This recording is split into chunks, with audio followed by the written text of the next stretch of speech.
advent of fake news and disinformation in my country. We need to work it out. We need to prove that we are the voice of the people. We are the media. We are the facilitators.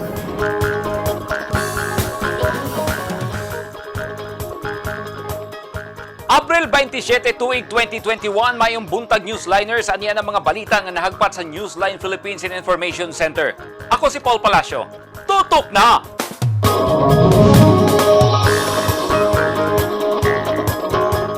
Sa mga headlines, drive-thru swab testing gidagsang sa mga driver sa pampublikong sakyanan sa Davao City. Mas makatakod nga variant sa COVID-19 nakasulod sa Iligan City. O community pantry sa mga pulis nagkadaghan.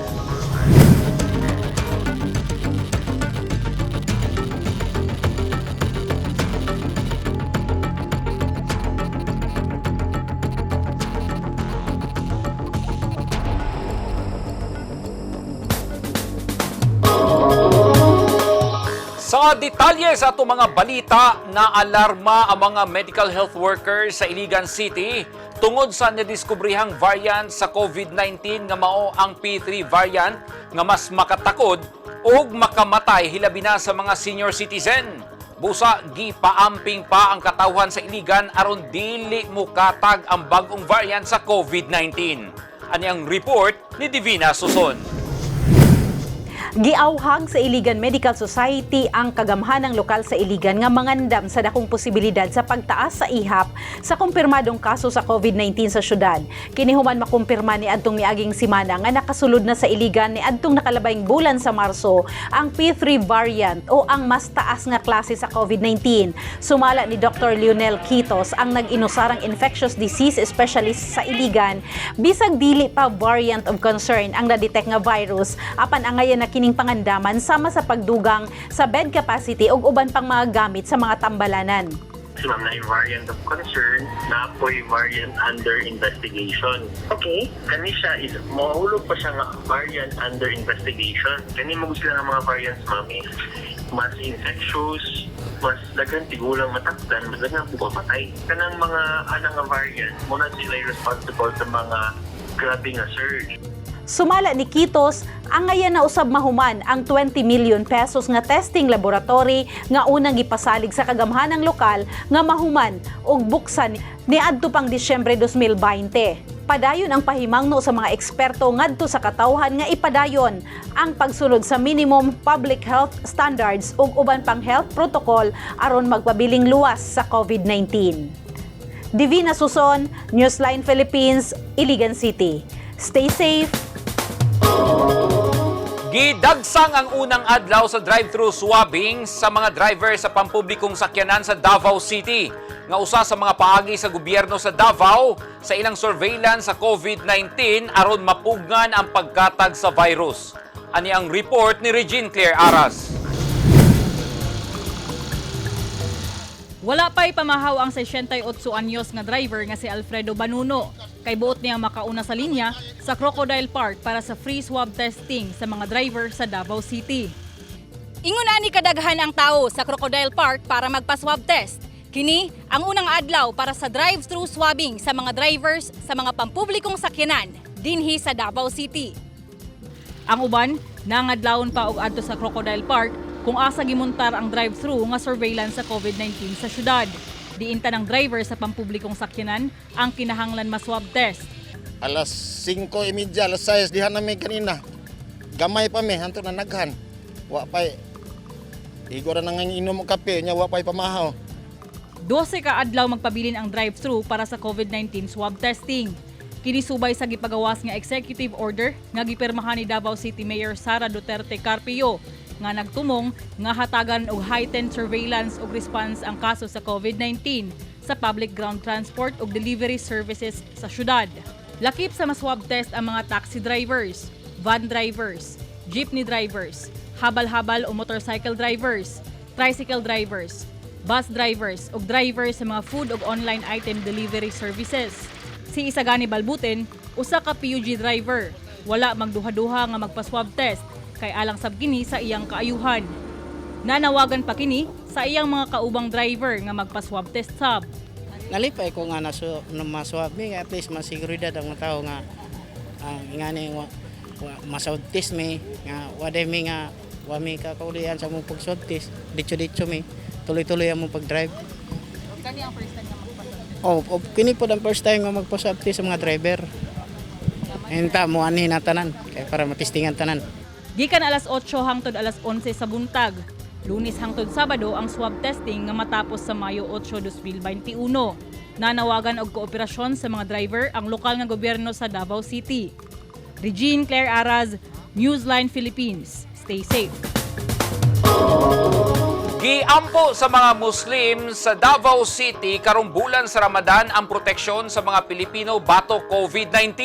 Magduha ka semana na nga nagpuas sa mga Muslim o ginaampo gyud nila permi nga mawagtang na sa hingpit ang makamatay nga virus kay apektado hasta ang ilang panginabuhian.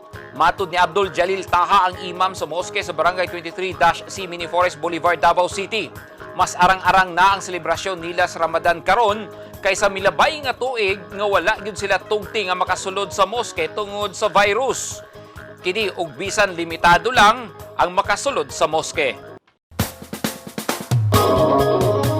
Mas gipaligon pa sa gobyerno sa Cagayan de Oro City ang pagpatuman sa tanang health protocol sa mga pampublikong transportasyon aron dili subling musaka ang magpositibo sa COVID-19. Ani ang report ni Frank Rosete.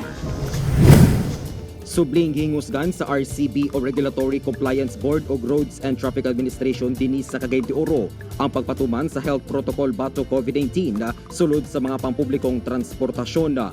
Kabahin kini sa mga lakang sa city government aron mapugngan ang subling pagtaas sa kaso sa virus sa syudad. Atol sa unang adlaw sa subling pagsugod sa surprise inspection, ubay-ubay ang gipahimangnuan sa pagsunod sa health protocol tungod sa nagponsisok ng mga pasahero sulod sa mga pampublikong transportasyon. Gibutyag ni Attorney Jose Edgar Duoy, ang chairman sa RCB Cagayan de Oro, nga magpadayon ang surprise inspection sa opisina sa nagkalalayang area sa syudad. Gawas sa mga pampublikong sakyanan, lakip sab sa gitutukan sa pagsusi sa RCB ang mga establishmento kung strikto ba kining nagpatuman sa mga gabayan batok COVID-19. Abiso sa opisyal ngadto sa mga nag-iya og business establishment nga musubay sa mga gabayan tungod anda madud pa ang RCB nga ipasara ang usa ka establishmento kung parayon kining nakasupak sa mga palisiya sa gobyerno. Atong buhaton ana magsugod pa ihap para fair lugar kay karon ba nato gi-announce no? Para fair perspective ang atong himuon. Although daghan na kung atong tan-awon ang records daghan na, pero prospective atong buhaton kung dunay karon gasugod naman mikihap. Kung nanay ikatulo then recommendar na mo closure. Sayod matud pa ang gobyerno sa mulo sa mga establishmento ilabi na karong panahon sa pandemya. Apan gikinahanglan matud pa nga subayon ang mga gabayan aron magpabiling luwas ang katawan batok COVID-19. Frank Rosete, Newsline Philippines, City of Cagayan de Oro. Stay safe.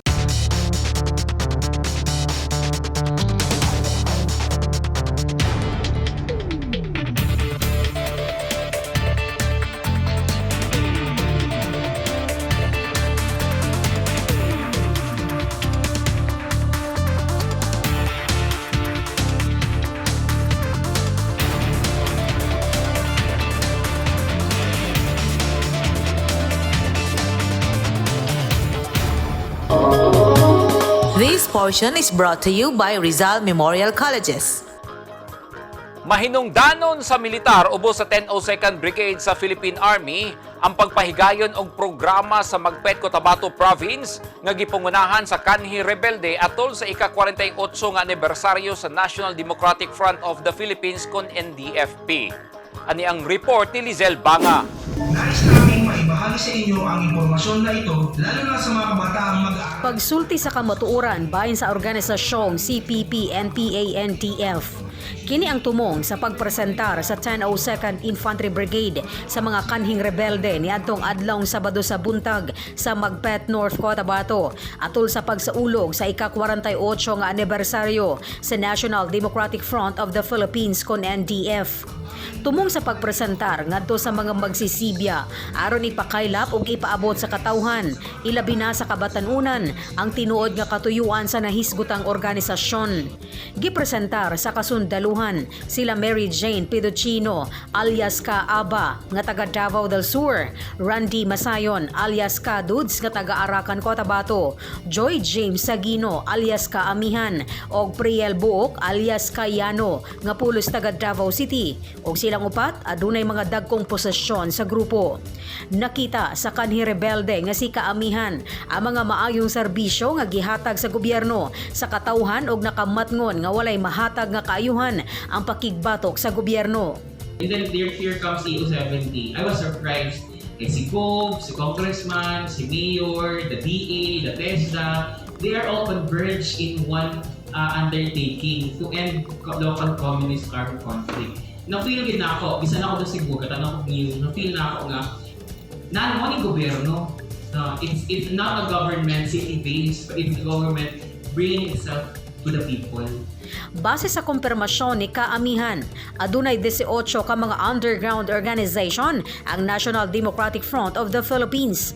Padayon sa bang militar sa pagpahigayon og mga programa ilabi na sa mga lagyong lugar aron malikayan ang pag-recruit sa 8 grupo ngadto sa mga kabatan-unan. Lizel Anyon Banga, Newsline Philippines, Province of North Cotabato. Stay safe. Garbo sa ginikanan sa Zamboanga del Norte nga naa sa top 6 sa PNPA Hinirang Class 2021 ang ilang anak. Naila sa pagka-matinahuron sa ginikanan ang top 6 sa Hinirang Class 2021. Ani ang report ni Zoraida Eva Mostaril. Gikalipay pag-ayo sa ginikanan ni Police Lieutenant J. Nery Colnelio, human kini nahimong top 6 sa Philippine National Police Academy kung PNPA Hinirang Class of 2021 ato sa 42nd PNPA Commencement Exercises nga gipahigayon sa Camp General Mariano Castañeda, Silang Cavite nitong Abril 21. Sa paghihinabi sa Newsline sa ginikanan nga taga-barangay Poblacion Alto, lungsod sa Serio Osmeña, Zamboanga del Norte. Gihulagway si Jay nga usa ka buotan nga bata ug pangandoy gayud niini ang mahimong pulis. Gani dili sila makatuo nga nahimong top 6 ang ilang anak. Mayroon mo siya kay kung kamo tuon magtinaro na pag siya ko may hindi man munguyo mata. Mayroon man. Before siya may sulod og PNPA kada nag-training siya nga kuan kana sa manukan Hilak ta kalipay ma'am. sa pagadian tinitignan siya isang para PNPA nakapasaman siya isipod nga nakakuan siya karon nakaputod. Pasalamat po niya nakuha siya top 6 wa man ko magtuo nga makuha siya sa top 6 nanigamot naman siya iyang kaugalingon. Kay baluan, mausa siya ka Kani Corp Commander si Cornelio sa St. Vincent's College ROTC unit panahon sa iyang kolehiyo. Ug nisulod kini sa PNPA nitong tuig 2016 human nakapasa sa PNPA Cadet Admission Test sa Zamboanga City. Usa si Cornelio sa unom ka top notchers sa PNPA karong tuiga nga pulos taga Mindanao. Zoraida Eva Mustaril, Newsline Philippines, Zamboanga del Norte. Stay safe.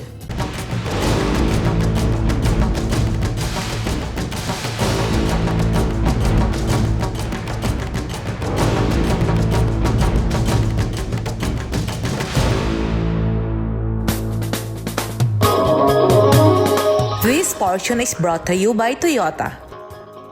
This portion is brought to you by Philippine Sports Commission. Gipasalamatan sa kapulisan sa Magsaysay, Davao del Sur ang nagdunar og 8 ka sakong assorted nga gulay kay naa sila'y madugang sa ilang gimuntar nga community pantry. Gawa sa gulay naa gipanghatag nga dilata og ubang pangkonsumo sa pamilya. Matod sa mga pulis sa Magsaysay, ang mga gulay gidunar sa usa ka Jocelyn Quijano. Sa lungsod sa Mungkayo, gulay ug assorted groceries ang nakadisplay sa community pantry sa Mungkayo Municipal Police. Gitawag nila kini og barangayanihan nga ang tumong mao ang pagtabang sa mga naglisod nga mga residente didto. Nagkahiusa ang kapulisan og sundalo ug media sa Zamboanga del Norte aron motabang sa mga nanginahanglan pinagi sa pagmuntar og community pantry. Ani ang report ni Zoraida Eva Mostaril. Nagkayusa ang kapulisan, militar ug sakop sa prensa sa lalawigan sa Zamboanga del Norte sa paghatag og tabang sa mga nanginahanglan pinaagi sa pagpaygayon sa uso karon nga community pantry. Naguntar og community pantry ang Zamboanga del Norte Police Provincial Office. Ingon man ang First Provincial Mobile Force Company ug pantry ng pulis nga gitawag nga Barangay Anihan. Gawas mismo sa ilang opisina sa Barangay Sikayap, Dipolog City. Gawas sa mga utanon o grocery items. Lakip sa gipanghatag sa kapulisan ang mga alcohol, face mask ug face shield aron adunay proteksyon ang katawhan batok sa nagpadayong bahat sa COVID-19. Nagmuntal sa Bugkaw Galingon Community Pantry ang 44th Infantry Battalion sa Hinterland Barangay sa lungsod sa Godod, Zamboanga del Norte aron matunulan ang mga residente nga naa sa mga layong lugar. Lakip sab sa nagpaygayon sa naiskutang inisyatiba ang mga sakop sa prensa, partikular na ang Radyo Rapido ug DXDR sa Dipolog City, kung asa ni kabas sa kapin usa ka gatusab ka individual ang natunulan og tabang. Nadasig ang mga nagkalain-lain sektor sa pagpaygayon sa community pantry aron mulambigit sa pagtinabangay. Aron ubay-ubay pa ang matabangan, labi na ang mga naglisod karong panahon sa pandemya. Soraya Eva Mustaril, Newsline Philippines, Zamboanga del Norte. Stay safe. Mao kadto ang naghingpit sa mga balita nga nahagpat sa Newsline Philippines Information Center. Alang sa dugang balita, bisitaha ang website nga www.newsline.ph. Sa Facebook page, Instagram, newsline.ph ug sa Twitter, newsline.ph. Kung aduna mo'y mga balita o impormasyon sa iyong tagsa-tagsa ka mga lugar, mamahimo ka nang i-share pinaagi sa Newsline Messenger. Ako si Paul Palacio. Good morning, Newsliners, and stay safe!